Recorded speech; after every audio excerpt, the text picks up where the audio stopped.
어서오세요. 괴담 들려주는 낚시꾼 괴담로 괴담집사입니다. 간패님들 옛날 이야기 좋아하세요? 실은 괴담을 다루다 보니까 머리가 아파져서 특히 좀 더 무서운 사연은 작업하기 전부터 떨리더라고요. 한숨부터 나오고 확실히 힘들어요. 그래서 이번엔 쉬어가는 느낌으로 하나는 어떻게 보면 느낌이 옛날 이야기 같고 하나는 일본 괴담 특유 감성 충만한 사연으로 두 가지를 가져왔습니다. 그럼 일본인 사연자의 기묘한 경험담 괴담집사의 시점으로 떨어보겠습니다.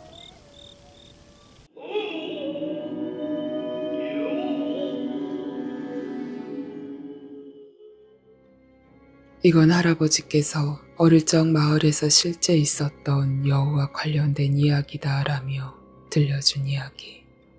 할아버지는 어릴 때 오카야마에 살고 있었고 그곳은 학교에 가려 해도 산 하나를 넘어야 하는 외딴 곳이었다고 한다. 어느 날 마을 남자가 마을과 마을 간 중요한 회합이 있어서 산을 넘어 술잔치에 갔다. 그리고 돌아오는 길 선물로 유부초밥을 받고 기분 좋게 밤길을 걷고 있었다. 그런데 뭔가 이상하다. 아까부터 계속 같은 길을 빙빙 돌고 있는 기분이 든다. 넘어도 벌써 넘어야 할 산조차도 보이지 않는다. 게다가 운도 나빠 비까지 내리기 시작했다. 발걸음을 재촉했다. 하지만 평소 다니던 낯익은 길이 나타나지 않았다. 이렇게 되자 거나하던 술도 자연적으로 깨게 됐다. 몹시 난처해하고 있던 그때 불이 켜진 민가가 보였다. 지옥에서도 부처를 만난다더니 이걸 두고 한 말이로군. 한시름 놓으며 그 집 앞에 다가섰다. 실례합니다. 실례합니다. 그러자 안에서 숨이 멎을 정도의 미인이 얼굴을 내밀었다. 무슨 일이십니까? 남자가 사정을 설명하니 여자는 남자를 안으로 들게 하며 이렇게 말했다. 큰일 날 뻔하셨네요. 손님께서 괜찮으시다면 우리 집에서 묵고 가시지요라고. 남자 입장에서는 내심 바라던 말이라 바로 그렇게 하겠다고 했다. 여자는 혼자서 그 집에 살고 있었고 남자에게 당신처럼 길을 헤매다 우리 집으로 찾아오는 사람이 꽤 있다고 말했다. 피해자 저 몸이 찾았겠네요. 곧 목욕물을 데워드릴 테니 그때까지 이거라도 라며 김이 모락모락 올라오는 차와 맛있어 보이는 보따모찌를 내어주었다. 술을 마셔 마침 단 음식이 당겼고 비를 맞아 식은 몸에 따뜻한 차는 반갑게 그지없었다. 감사합니다라며 남자는 떡과 차를 다 먹고 추가로 더 먹었다. 그러고 있는 사이 물이 데워졌고 여자는 천천히 목욕하세요라며 남자를 욕탕으로 안내하였다. 남자는 여자가 데운 물이 든 욕조에 어깨까지 푹 담그고 오늘 일어난 일을 회상하다가 어느샌가 잠이 들었다.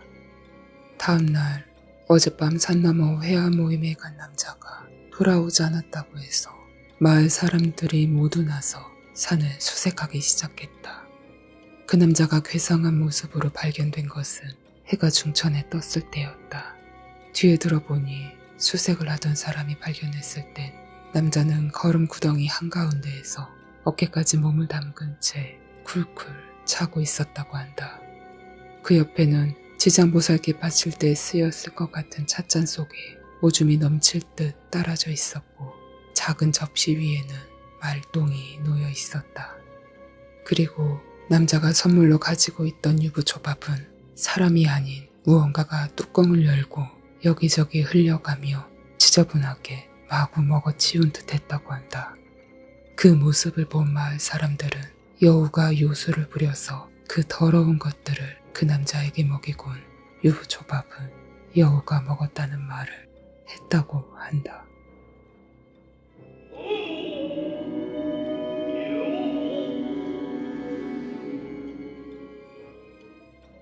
내 고향집은 산과 호수로 둘러싸인 시골인데 초등학교 6학년 때의 여름방학 7월 28일에 친구들과 호수로 흘러드는 계곡을 거슬러 올라가며 하는 곤들매기 낚시를 가게 되었다.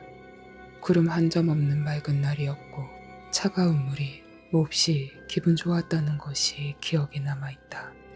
우리들에게 있어서는 몇 번이나 다녀봤던 계곡, 포인트도 빠삭하게 알고 있어서 물고기가 더 이상 거슬러 오르지 못하는 폭포에 도착했을 즈음에 어롱도 가득 차게 되었다.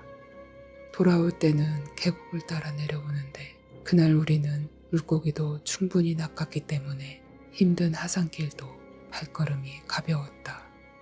농담을 한다든지 계곡물에 뛰어들어 수영을 한다든지 하면서 큰 속까지 내려왔을 때 갑자기 가랑비가 내리기 시작했다. 일기예보상으로는 비 올 확률이 0%였기 때문에 이상하다는 생각이 들었는데 그보다 놀라웠던 것은 하늘에서 태양은 멀쩡히 햇빛을 쨍쨍하게 비추고 있는 데다 어디에도 비구름 하나 없었다. 이상한 일도 다 있네. 이런 말을 하고 있는데 갑자기 계곡에 메아리칠 정도의 큰 소리로 동물의 울음소리 같은 것이 주위에 울려 퍼졌다. 그리고 다음 순간 계곡의 건너편 컴컴한 삼나무 숲속에 계곡 상류를 향해 천천히 걸어가는 10명 정도의 사람 행렬이 보였다. 검은 문치 끼아카마를 입은 남자들이었는데 행렬의 중간 정도의 한 여자만이 시로무크를 입고 있었다. 우리들은 그 기괴한 모습을 보자마자 이미 완전히 얼어붙어 있었는데 왠지 본능적으로 도망쳐야 한다라는 생각이 들었다. 친구 중 하나가 달리는 것을 시작으로 다들 꽁무니가 빠져라 도망쳤다. 계곡을 따라 전력으로 질주했다. 호수가 보일 때쯤에는 요상한 비도 어느 사이 그쳐 있었고 겨우 살았다는 안도감이 들었는데 도착한 곳은 웬걸 호수 반대편 거슬러 올라간 계곡과는 다른 계곡의 하구였다. 작은 호수이기 때문에 집에 돌아가는 것은 그다지 힘든 일은 아니지만 공포로 인해 어떻게 집으로 돌아왔는지 전혀 기억이 없다. 어찌어찌 집으로 돌아가니 내 얼굴을 보자마자 할머니가 안색이 바뀌면서 뛰어와서는 이런 창백한 얼굴을 하고선 대체 산에서 뭘 본 거야 라고 나무라시더니 느닷없이 불경을 외우기 시작했다. 같이 있던 할아버지에게 겪은 일을 얘기하니 여우 시집가는 날이었나 보군. 아마도 별탈 없지 싶다만 잡은 물고기는 돌려보내주자. 그렇게 말씀하셨기 때문에 할아버지에게 이끌려 호수에 가서 어롱 속의 물고기를 탈탈 털어부었다. 물고기는 모두 진지게 죽어 있어서 하얀 배를 뒤집고 둥둥 떠 있었다. 고교를 졸업하고 대학에 진학한 해의 여름방학, 귀성에 있는 동안 그때의 두 친구와 바다 낚시를 가기로 했다. 하지만 출발 직전이 되어 나는 한기와 구토와 고열에 시달렸고 갈 수 없는 형편이 되었다. 하룻밤 자고 나니 증상은 거짓말같이 회복되긴 했지만 인생 최대의 슬픈 소식이 기다리고 있었다. 두 친구가 낚시 가던 도중 차 사고로 목숨을 잃었다. 두 사람이 죽고 나서 10년 이상이 흐른 지난주 여느 때와 같은 통근 전차안 내 앞에 앉아있던 셀러리맨이 읽고 있던 계류 낚시 잡지를 멍하니 쳐다보고 있다가 혹시나 두 사람은 그때 나처럼 물고기를 돌려보내주지 않았는지도 모르겠다라는 생각이 왈칵 샘솟아 올랐다. 두 친구는 조부모를 일찍 여윈 가족이었고 아무도 물고기를 보내주지 않으면 안 된다는 것을 가르쳐주지 않았던 것이 아닐까. 그래서 그때 물고기를 돌려보내준 나만이 사고가 있던 날에 고열이 나서 화를 면할 수 있었던 것은 아닐까. 왜 나는 물고기를 보내주지 않으면 안 된다는 것을 두 친구에게 말해주지 않았을까. 이젠 돌이킬 수 없는 일이라는 걸 알면서도 그 생각을 떨쳐버릴 수가 없었다. 그래서 그날 회사에 휴가계를 내고 급한 일을 처리하고 오늘부터 휴가. 지금 귀성에 있다. 그 두 친구와 자주 함께 컴퓨터 오락 같은 걸 하며 놀던 방에서 이 글을 쓰고 있다. 내일은 두 친구에게 성묘를 가서 그 말을 해주지 않은 것을 사죄할 예정이다. 또한 조부모님의 묘에도 참배를 가야겠다. 창밖으로 호수의 파도 소리가 사납게 들려온다.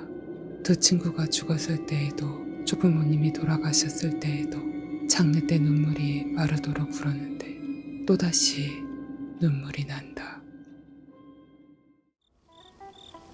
일본인 사연자의 이야기는 여기까지인데요. 그런데 여우뿐만이 아니라 같은 소재를 가지고도 일본은 괴담이 정말 다양하죠. 그게 요괴가 됐든 귀신이 됐든 말이죠. 일본 괴담을 볼 때마다 느끼는 거지만 확실히 일본은 괴담의 진심인 나라구나 싶습니다. 괴담록 오늘 이야기는 여기까지입니다. 그럼 전 다음에 또 다른 사연으로 찾아뵙겠습니다. 늘 건강하시고 평온하세요. 함께 해주셔서 고맙습니다.